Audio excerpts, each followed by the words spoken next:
अस्सलाम वालेकुम। आज के इस लेक्चर के थंबनेल को देखकर ही पता लग गया होगा कि हम क्या करने वाले हैं।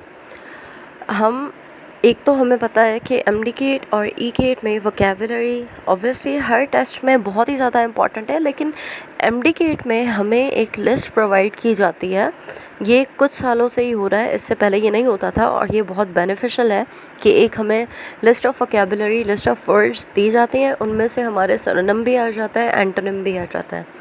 अब वोकैबुलरी अगर आपको आएगी तो ही आप सिनोनिम और एंटोनिम फाइंड कर पाओगे, और ये लिस्ट ऑफ वोकैबुलरी ईकेट वालों को भी बहुत ज़्यादा हेल्प करती है। ये सिर्फ और सिर्फ एमडीकेट वालों के लिए बेनिफिशियल नहीं होती, लेकिन ईकेट वालों को भी बहुत ही ज़्यादा हेल्प करती है। तो ये ईकेट वालों के लिए भी बहुत ज़्यादा बेनिफिशियल है और एमडीकेट वालों के लिए भी।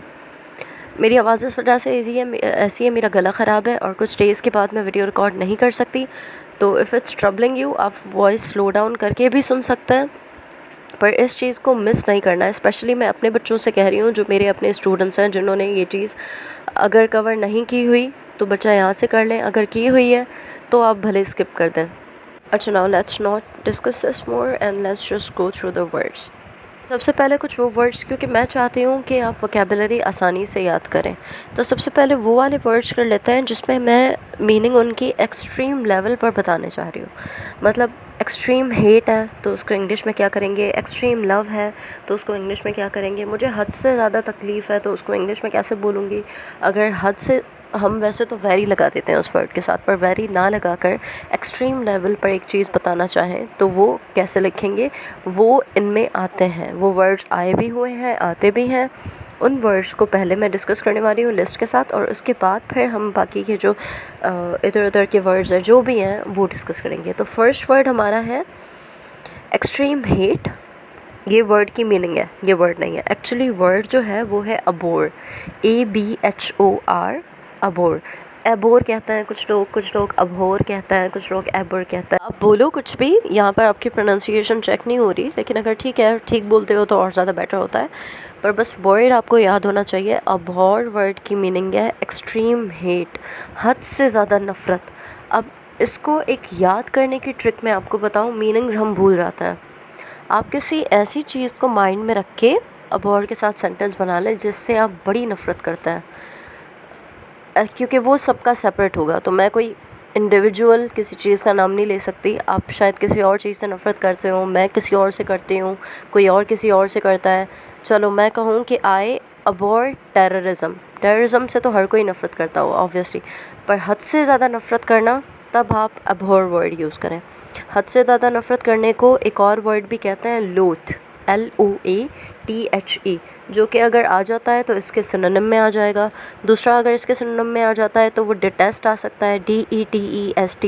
डिटेस्ट का मतलब भी होता है कि हद से ज़्यादा नफ़रत करना, बहुत ज़्यादा नफ़रत करना। डिटेस्ट का मतलब होता है दूर होना किसी चीज़ से।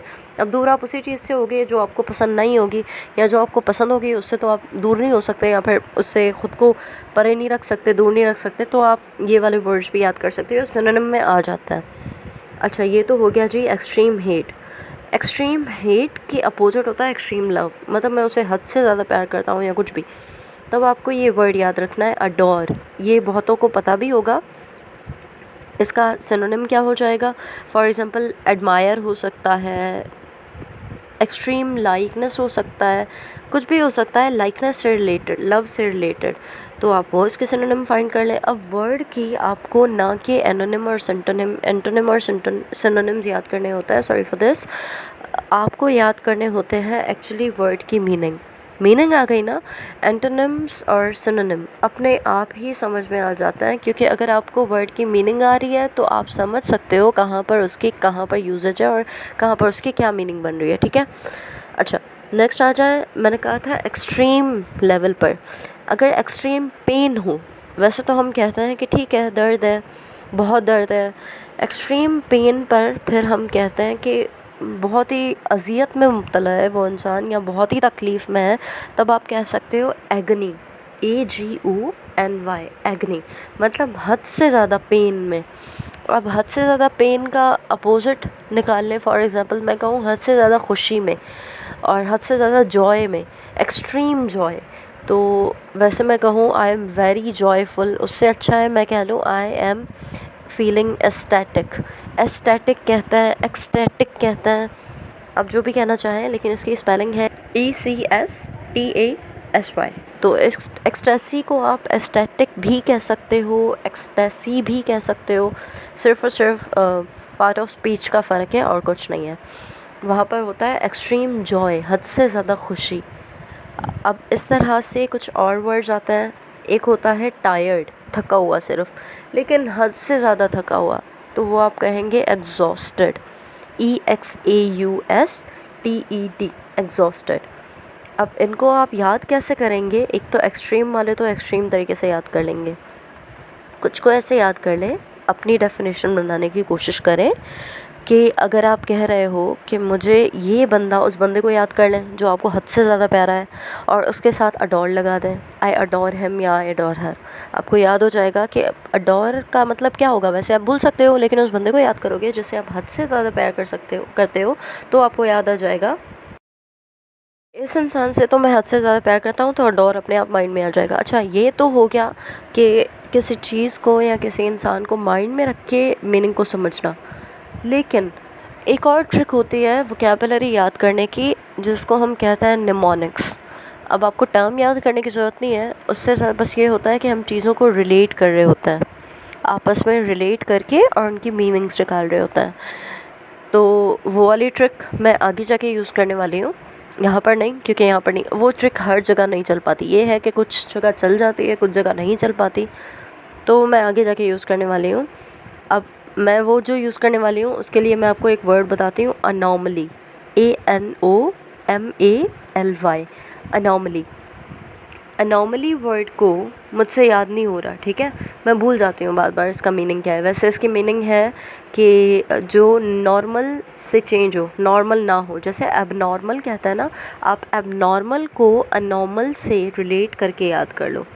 एबनॉर्मल, अनॉर्मल एक जैसा है ना, एबनॉर्मली, अनॉमली एक जैसा है ना, रिलेट कर लें, याद कर लें, ऐसे भी याद कर सकते हैं। अब अनॉमली लोग क्या करते हैं, ज़्यादातर नेगेटिव सेंस में यूज़ करते हैं, बस ज़रूरी नहीं है ये हमेशा नेगेटिव सेंस में यूज़ हो।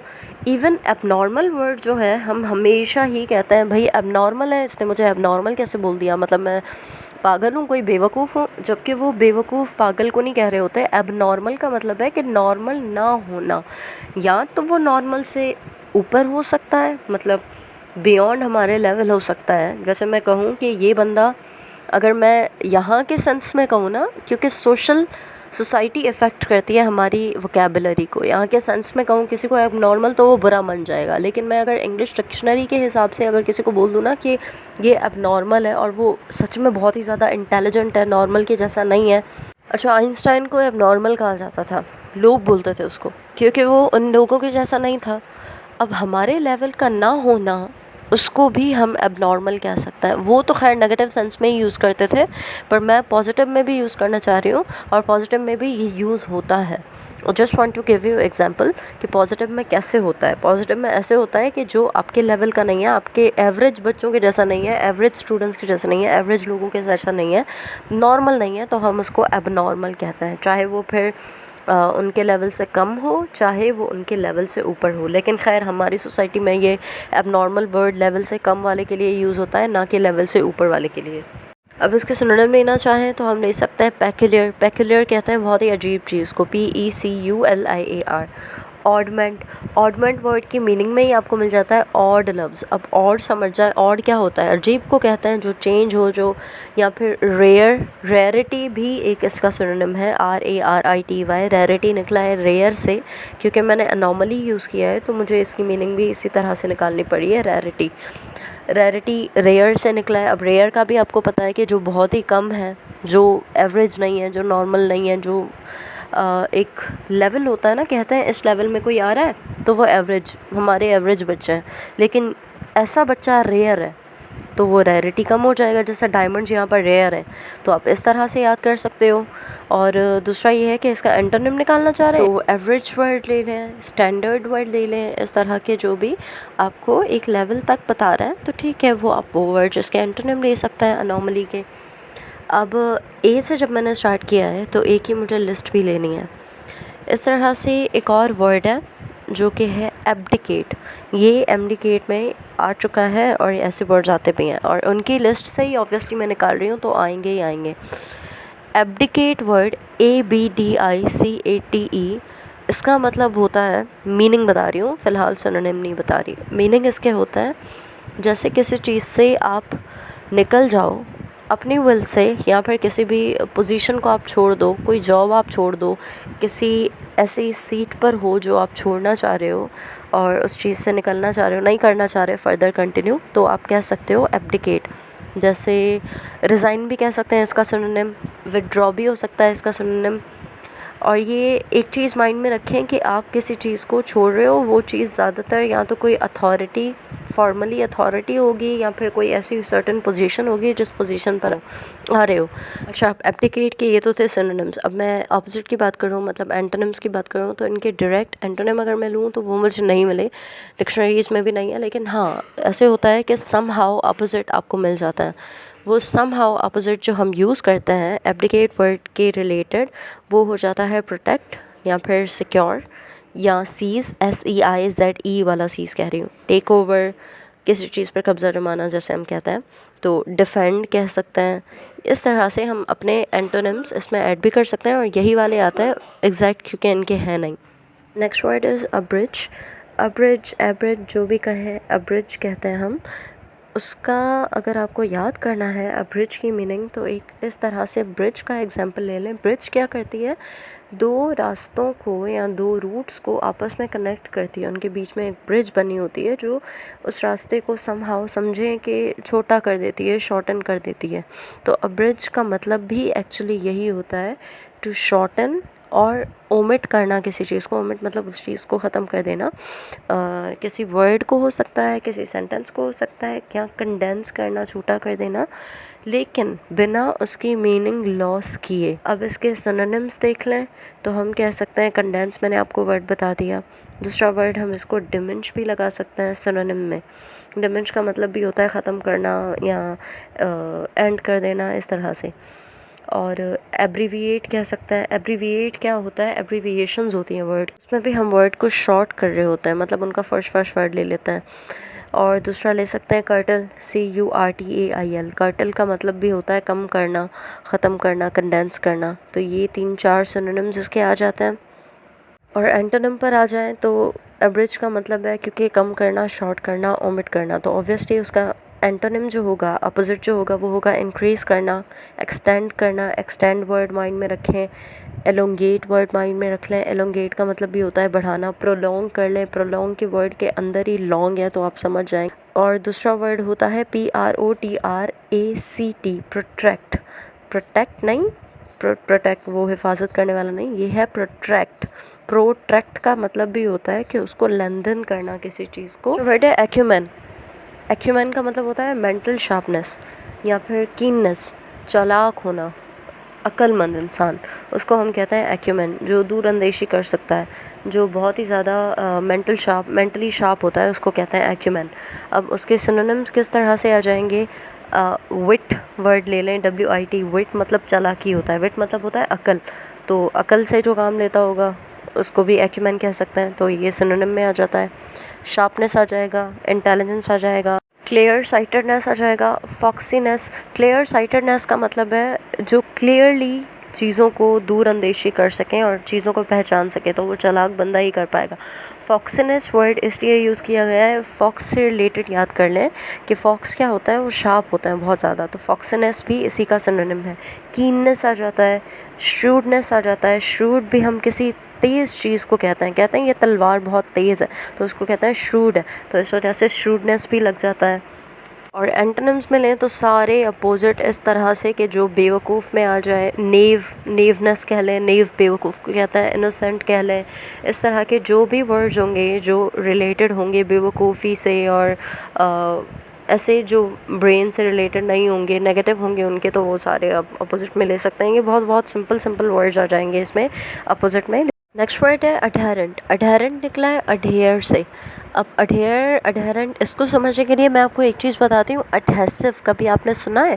ग्लू पे या ऐसी चीज़ें जो होती हैं जो स्टिक करती हैं, उन पर लिखा होता है स्ट्रॉन्ग अडहेसिव, वो क्या करती हैं कि स्ट्रॉन्गली उसको स्टिक कर देती हैं। अडहेसिव का मतलब भी यही होता है कि स्टिक हो जाना, किसी चीज़ से अडहेयर हो जाना, मतलब स्टिक हो जाना, जुड़ जाना, मिल जाना। या फिर अगर आप अडहेरेंट वर्ड यूज़ करते हो तो अडहेरेंट इस तरह से यूज़ करो कि कोई फॉलोअर किसी का, या फिर सपोर्टर, या फिर बिलीवर। कि अगर मैं कहूँ कि मैं इस्लाम से बहुत ही ज़्यादा अडहेयर करती हूँ, या आई एम अडहेरेंट टू इस्लाम, तो मैं इस्लाम की स्ट्रॉन्ग फॉलोवर हूँ, या फिर सपोर्टर हूँ, या फिर बिलीवर हूँ। तो यही वाले वर्ड सिनोनिम में आ जाएंगे। और एंटोनिम के लिए लेना है तो आप इसका अपोजिट देख लें, क्या क्या हो जाएगा। अडहेसिव है, रिपल्सिव हो जाएगा। फॉलोवर है, नॉन फॉलोवर हो जाएगा। सपोर्टर है, वो सारे अपोजिट में चले जाएंगे। ये सारे सिंपल वर्ड्स, ये बहुत ईजी हैं जो आप अपोजिट में इसके खुद भी निकाल सकते हैं। नेक्स्ट वर्ड है एडुलेशन। एडुलेशन वर्ड की माना होती है हद से ज़्यादा किसी चीज़ को बटरिंग करना, तारीफ़ करना किसी की हद से ज़्यादा, किसी की हम कहेंगे कि चापलूसी करना बाकायदा। तो उसके मीनिंग तो ये सारी हो गई, लेकिन अगर उसकी सिनोनिम पे आए तो आप फ्लैटरी यूज़ कर लें, ओवर प्रेज़ कर लें, और ये हो जाएगा नेगेटिव में। नेगेटिव सेंस में भी मीनिंग्स आएंगी और पॉजिटिव सेंस में भी आएंगी, लेकिन हमने फोकस मीनिंग पे करना है, चाहे वो नेगेटिव में हो चाहे पॉजिटिव में हो। हमें जहाँ पर भी सिनोनिम जैसा मिलता है हमें वही चेक कर लेना है, वही टिक कर लेना है। एक्सेसिव एडमिरेशन जब हम कह रहे हैं तो समझें कि हद से ज़्यादा उसको मान रहे हैं। जब किसी को बहुत ही हद से ज़्यादा मानते हैं तो हम पॉजिटिव में इस तरह से लेते हैं कि उसकी इबादत करने लगते हैं, वर्शिप कह सकते हैं। हाँ, इडोलेट्री भी कह सकते हैं। जैसे आइडल्स होते हैं ना, आइडल्स को लोग मानते हैं, तो IDOLATRTORY इडोलेट्री कहते हैं इस वर्ड को। तो ये भी सिनोनिम में आ जाएगा। एंटोनिम्स लिए तो वो सारे अपोजिट वर्ड्स आ जाएंगे। अब एक्सेसिव एडमिरेशन है, मतलब किसी को हद से ज़्यादा पसंद करना, उसका अपोजिट क्या हो जाएगा। ऑब्वियसली हद से ज़्यादा नापसंद करना, नफ़रत करना, या फिर उसको कहीं से निकाल देना, या ऐसा कुछ इसी तरह के अपोजिट आ जाएंगे। तो वो वर्ड्स कैसे हो जाएंगे, अगर मैं कह रही हूँ हद से ज़्यादा नफ़रत, तो लव तो एक्सेसिव लव या एक्सेसिव हेट नहीं कहेंगे, बल्कि मैंने आपको बताया था कि एक्सेसिव जब हम यूज़ कर रहे हैं वर्ड किसी चीज़ के लिए, तो नफ़रत के लिए क्या करना है और प्यार के लिए क्या करना है। तो नफ़रत के लिए मैंने आपको बताया था लोथ वर्ड यूज़ होता है, तो यहाँ पर लोथिंग हो जाएगा। और अगर आप कंडेमनेशन वर्ड देख लें तो वो भी इसका अपोजिट हो जाता है, डिसरिगार्ड हो जाता है। स्कॉर्न वर्ड, उसका मतलब भी है कि नफ़रत करना, नापसंद करना। डिसअप्रूव मतलब निकाल देना, डिसअप्रूव कर देना कि मुझे ये चीज़ नहीं चाहिए, रिजेक्ट कर देना। तो ये सारे अपोजिट में आ जाएंगे। नेक्स्ट वर्ड है एफ्लुएंट। एफ्लुएंट वर्ड की मीनिंग होती है कि बहुत ही ज़्यादा रिच होना, बहुत ही ज़्यादा अमीर होना, बहुत ही ज़्यादा दौलतमंद होना। प्रॉस्पेरस सिनोनिम हो सकता है एक, वेल टू डू हो सकता है, वेल्दी हो सकता है। अब एफ्लुएंट के दो मेजर एंटोनिम्स हैं जो कि हैं डिस्ट्रीब्यूटरी और एफ्लुएंट। अब एफ्लुएंट और एफ्लुएंट में फ़र्क यही है कि ए वाला समझे रिच और वेल्दी, ई वाला समझे गरीब और जो जिसकी दौलत जा रही हो। उसमें अबंडेंस में दौलत होगी, मतलब बहुत ही ज़्यादा दौलत होगी। इसमें दौलत आपकी ख़त्म हो रही होगी तो हम कहेंगे he is affluent, he is going affluent, मतलब वो गरीब हो रहा है, उसकी दौलत जा रही है, ख़त्म हो रही है। राइट, तो इस तरह से इनके एंटोनिम्स भी याद कर लें। और वेल्दी का आपको पता है पुअर हो जाएगा। ये छोटे छोटे जो एंटोनिम्स हो जाएंगे, मतलब इन्हीं को अपोजिट कर लें तो वो बहुत सिंपल आप खुद भी क्रिएट कर सकते हैं। बहुत सारे एंटोनिम्स ऐसे होते हैं जो मेंशन किए होते हैं, बहुत सारे ऐसे होते हैं जो सिंपल हम अपने सेंस यूज़ करके भी बना सकते हैं। तो वो वाले मैं मेंशन नहीं कर रही, लेकिन जो मेजर हैं और जो न्यू वर्ड्स हो सकते हैं आपके लिए वो मैं मेंशन कर देती हूँ। नेक्स्ट वर्ड है एग्नोस्टिक। एग्नोस्टिक कहते हैं हम उस इंसान को, किसी पर्सन की क्वालिटी के बारे में बता रहे हैं आप कि वो एग्नोस्टिक है बहुत। एग्नोस्टिक स्पेसिफिकली कहते हैं उस इंसान को जो गॉड की एग्जिस्टेंस में कंफर्म ना हो, मतलब उसको ये नहीं कंफर्म हो कि आइदर गॉड एग्जिस्ट करता है या नहीं करता, तो वो क्लियर नहीं होता उस चीज़ में, इसी वजह से उसको एग्नोस्टिक कहता है। इस तरह के वर्ड्स वन वर्ड सब्स्टिट्यूशन में आ जाता है। उसमें आप पूरे सेंटेंस को एक वर्ड में अगर लिखना चाहो, वन वर्ड सब्स्टिट्यूशन एक्चुअली यही होता है, तो वो आप कैसे लिखोगे और कैसे बयान करोगे पूरे एक सेंटेंस को। सिनोनिम्स क्या हो सकते हैं, डिसबिलीवर हो सकता है, क्वेश्चनर हो सकता है, वो जो बहुत क्वेश्चन करे गॉड की एग्जिस्टेंस पर या किसी भी चीज़ पे। और एक और स्पेसिफिक वर्ड्स हैं कुछ और हैं जो जैसे कि मीज़ेंथ्रोप भी उस इंसान को कहते हैं कि जो बिलीव ना करता हो, मतलब 100% ऐसा है कि बिलीव ना करता हो, लेकिन यहाँ पर ये यूज़ हो सकता है। मीज़ेंथ्रोपिस्ट हम कहते हैं जो गॉड के एग्जिस्टेंस में बिलीव ना करता हो, तो यहाँ पर ये यूज़ हो सकता है सिनोनिम में, क्योंकि सिनोनिम होता है समहाउ सिमिलर वर्ड्स, ना कि सेम वर्ड्स। तो सिमिलर वर्ड्स में ये आ जाता है, पेसिमिस्ट आ जाता है और स्पेक्टिक आ जाता है हमारा, ये सारे आ जाएंगे सिनोनिम में। एंटोनिम की बात करें तो एंटोनिम में आप सोच रहे हैं जो नॉन बिलीवर है, जो 100% यकीन नहीं रखता, तो उसका अपोजिट हो जाएगा ऐसा इंसान जो 100% बिलीवर हो। जैसे बिलीवर कह सकते हैं, पायस कह सकते हैं। पायस मतलब रिलीजियस पर्सन और बहुत ही ज़्यादा ना किसी भी रिलीजन से कंसर्न्ड पर्सन। और थीस्ट कह सकते हैं। थीस्ट वर्ड मैंने आपको क्लास में भी बताया हुआ था। फिर हम लगा कर एथियस्ट कर रहे थे, मतलब मैंने आपको बताया था वो वर्ड जिनके अगर वो ए से तो वो नेगेटिव सेंस देता है, मतलब ना के माने देता है। वर्ड खुद से स्टार्ट नहीं हो रहा, लेकिन उसके साथ हम लगा देते हैं। जैसे थीस्ट वर्ड है, एथियस्ट कर दिया, लगा दिया, तो समझें कि थीस्ट हो जाएगा बिलीवर, एथियस्ट हो जाएगा नॉन बिलीवर। ये मैंने पहले भी एक्सप्लेन कर चुकी हूँ, लेकिन जिनसे मिस हो गया इस वजह से मैंने यहाँ पे भी कर दिया। अब आज की वीडियो के लिए ये इतना ही काफ़ी है। पहले आप ये सारे वर्ड्स याद कर लें। नेक्स्ट वीडियो इंशाल्लाह इसके नेक्स्ट डे ही अपलोड हो जाएगी, वो भी आप लोग देख लीजिएगा। पहले इसको कंप्लीट कर लें। और मैंने पहले भी बताया कि मैं मोस्ट इम्पॉर्टेंट वर्ड्स चूज़ किए हुए हैं। जो लिस्ट उन्होंने प्रोवाइड की है उस लिस्ट में से भी मोस्ट इम्पॉर्टेंट वर्ड्स लिए हैं। तो ये आपने स्किप ज़रा भी नहीं करने, एक भी वर्ड स्किप नहीं करना, आपने सारे करने हैं, तो आपका टेस्ट आराम से क्लियर हो जाएगा।